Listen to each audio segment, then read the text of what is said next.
अनोखा मित्र। शाम का अंधेरा घिर आया था। छड़ी टेकते हुए वृद्ध बनवारी लाल जीएम के बंगले के सामने आकर रुक गए। वे अभी भी तय नहीं कर पा रहे थे कि जीएम से मिलने जाएं या नहीं। ऊहापोह में वहीं ठिठक कर खड़े रहे। आखिर जी को कड़ा किया और लोहे का छोटा फाटक खोल अंदर दाखिल हुए। सामने लॉन में कोई नहीं था। ईश्वर का स्मरण कर वे आगे बढ़े। कुछ कदम चलने के बाद उन्हें पोर्च में साहब की कार नजर आई। तलब साहब दौरे से लौट आए हैं। उत्साह से उनकी धड़कन सहसा बढ़ गई। उन्होंने शीघ्रता से शेष रास्ता पार किया, बरामदे में आ जूते खोले और कांपते हाथों से कॉल बेल का बटन दबा दिया। कॉल बेल की मधुर ध्वनि से विशाल बंगला गूंज उठा।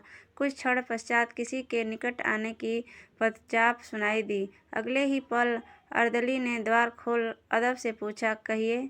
जी साहब हैं? जी हाँ, मुझे मिलना था, बस 5 मिनट के लिए। आइए, कहते हुए अर्दली ने सम्मान रास्ता बतलाया। झिझकते हुए बनवारी लाल ने बैठक में प्रवेश किया। जीएम के बंगले पर वे पहली बार आए थे। वहाँ की भव्य साज सज्जा देख वे अभिभूत हो उठे। संकोच पूर्वक चलते हुए वे एक सोफे में सिकुड़ कर धंस गए। उनका नाम पूछ अर्दली अंदर चला गया।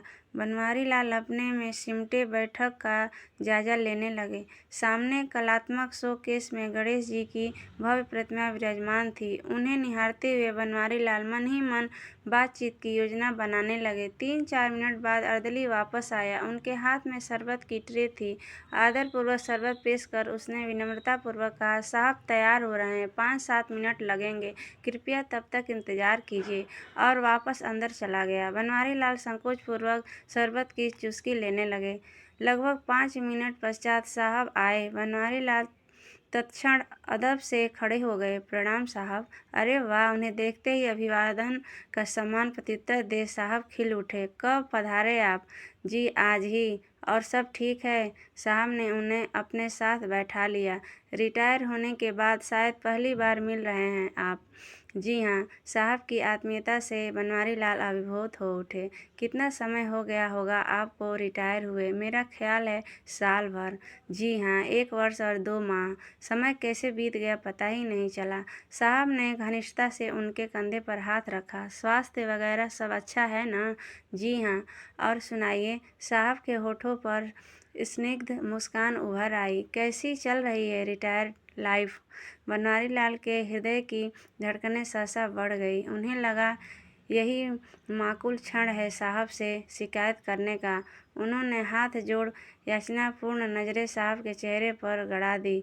एक प्रार्थना थी साहब। हाँ हाँ, कहिए ना, इतना संकोच क्यों कर रहे हैं? जी। बनवारी लाल अभी झिझक रहे थे। दरअसल कार्यालयीन कार्य था। आप कहेंगे बंगले पर आकर कोई बात नहीं। साहब ने उन्हें आश्वस्त किया। वसूलों से कभी कभी ढील दी जा सकती है। फिर अब तो आप रिटायर हो चुके हैं, दूसरे शहर में रहते हैं। आप निसंकोच कहिए। बनवारी लाल का स्वर एकाएक थरथरा उठा। साहब, मेरे पीएफ का और अन्य फंड्स का पैसा दिलवा देते तो बड़ी मेहरबानी होती। पीएफ और अन्य फंड्स? साहब बुरी तरह चौंक पड़े। क्या कह रहे हैं आप? आपको अभी तक मिले नहीं? नहीं साहब। साहब की प्रतिक्रिया से बनवारी लाल को उम्मीद बंधती महसूस हुई। अजीब बात है। साहब के चेहरे पर हैरत भरी उलझन उभर आई। साल भर से अधिक हो गया और आप अभी तक चुप बैठे हैं? चुप नहीं बैठा साहब। बनवारी लाल की उत्तेजना एकदम बढ़ गई। कई बार कोशिश की, 20 चक्कर लगा चुका हूँ दफ्तर के, फिर भी नहीं हुआ। नहीं साहब, हद है। साहब झल्ला गए। एक ईमानदार और कर्तव्यनिष्ठ रह चुके कर्मचारी के संग यह सलूक। बनवारी लाल की आंखों की चमक बढ़ गई। वैसे? साहब ने याददाश्त पर जोर देते हुए अपनी नज़रें उनके चेहरे पर टिका दी। फंड्स आदि का काम तो राम प्रसाद जी देखते हैं ना? जी हाँ। वो तो आपके मित्र हैं ना? जी। बनवारी लाल ने जुबान काट ली। फिर कहा, नहीं, उनसे मित्र का काम।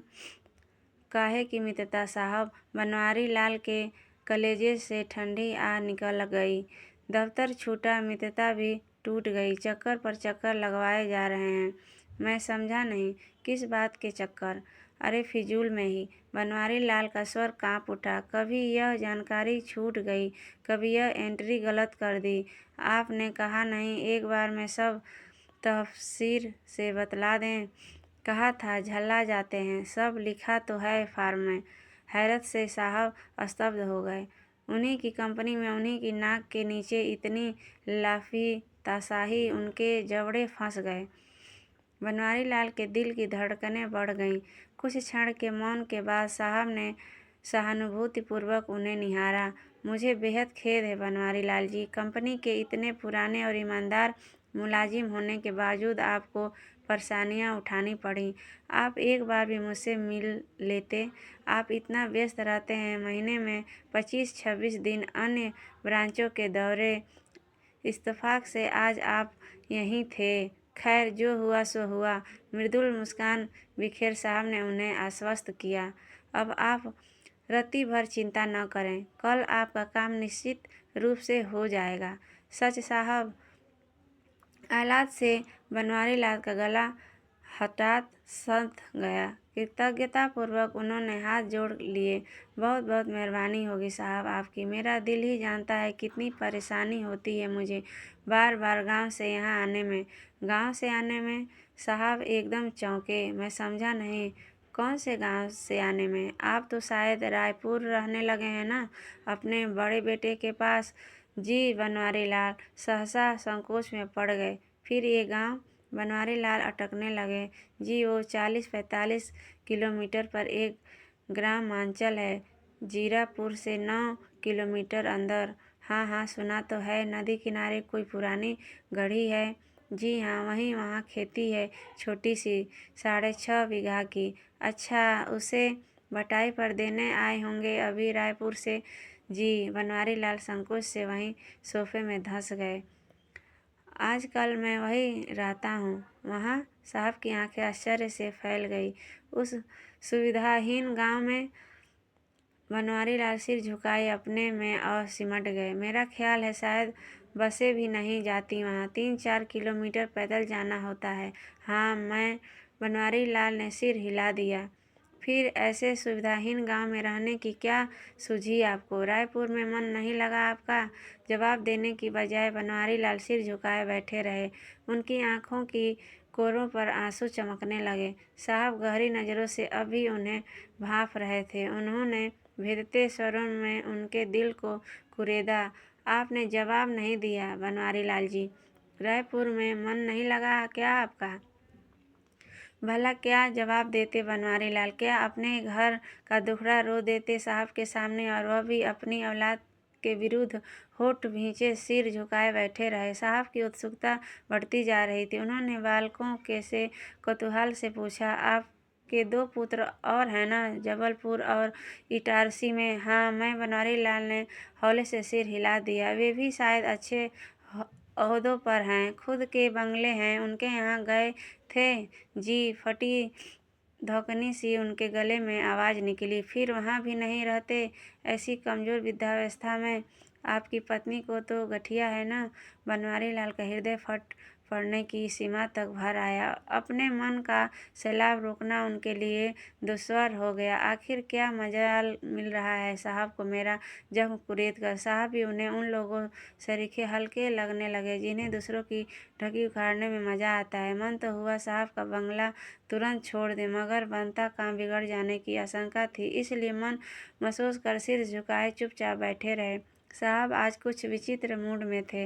बनवारी लाल के निजी जीवन के प्रति उनकी उत्सुकता बढ़ती जा रही थी। मेरी समझ में नहीं आता, आप स्वयं इतने कमज़ोर, पत्नी बीमार, उस सुविधाहीन गांव में रहने की बजाय आप यहीं क्यों नहीं रहते? अपने घर? अपना घर सुनते ही एक हुक सी उठी बनवारी लाल के हृदय में। थरथराती आवाज़ में उन्होंने अपना पथराया चेहरा ऊपर उठाया। घर तो बेच दिया था साहब। बेच दिया था? हैरत से साहब ने उन्हें घूरा। कब? रिटायर होने के 3-4 माह पूर्व। क्यों? जवाब देते हुए बनवारी लाल को गले में कांटे चुभने लगे।